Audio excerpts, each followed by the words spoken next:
Layanan kita, ASN itu ada dua kan, ke masyarakat dan ke internal. Sekarang yang layanan digitalisasi untuk ASN yang dikerjakan oleh BKN, dulu naik pangkat setahun 2 kali. Sekarang naik pangkat, periodenya bisa menjadi 12 kali. Bayangkan, dari setahun 2 kali menjadi setahun periodenya 12 kali. Jadi kalau naik pangkat harusnya Januari, dia tertunda bisa di Februari. Tertunda di Februari bisa di Maret. Kalau dulu harus naik pangkat bulan April, tertunda harus naik lagi baru bisa bulan Oktober. Serempak gitu. Seperti itu ya? Iya, dulu hanya 2 kali, sekarang 12 kali. Kemudian ASN kita siapkan lemari digital. ASN kita 6.500.000 Mbak Sherly, 6,5 juta. Nah, ASN ini kita buatkan lemari digital satu-satu. Jadi kalau dia punya ijazah SD, SMP, SMA, S1, S2, S3, aslinya disimpan di rumah, filenya disimpan di ASN digital dengan nama lemari digital. Sehingga kalau dokumen di rumah, mohon maaf jangan sampai terjadi gitu, rumahnya terbakar, rumahnya kebanjiran, dokumennya hilang, di lemari digital masih ada arsipnya. Dia boleh juga nyimpan akte kelahiran, akte perkawinan, gitu. Jadi semua dokumen yang diterbitkan negara milik para ASN bisa dimasukkan di lemari digital. Nah, jadi ASN kita tenang, yang penting dia mau aktif. Kan gini, Sherly, banyak ASN kita itu lebih aktif update status di Instagram, di Facebook daripada update dokumennya di lemari digital. Ini kan nggak boleh gitu. Ya. Oke. Nah, kalau dari situ kan artinya ini memang dijadikan arsip digital juga untuk bagi para ASN. 6,5 juta ASN itu di Indonesia. Nah, ini Prof, dengan adanya digitalisasi mungkin akan ada celah ya seperti itu. Ini mungkin terkait kebocoran data, lain-lain. Ini seperti apa, Prof? Ya. Antisipasinya. Nah, ini begini dulu tentang kebocoran data. Yang harus kita juga cermati, jangan-jangan masyarakat atau siapapun membocorkan datanya sendiri. Kita mengumpulkan data lewat Google Drive. Kan kita ngirimkan data ke sana. KTP difotokopi, KK difotokopi, disimpan di mana itu? Di Google. Data kita sudah kita berikan.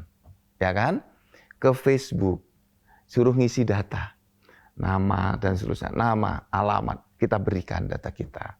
Nah, sekarang yang harus kita jaga adalah ada 2 level. Pertama level individu, yang kedua level sistem. Nah, di level individu harus ada awareness. Lindungi dulu datamu. Jangan diberikan kepada institusi secara sembarangan.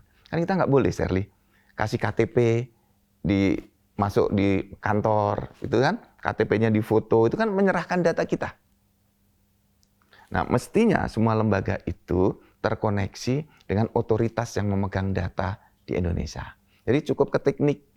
Orang sudah terverifikasi dengan face recognition, dia cocok, boleh masuk. Itu satu. Kemudian yang kedua, itu yang kita bicara awareness masyarakat. Jangan bagi data. Yang kedua, secara sistem.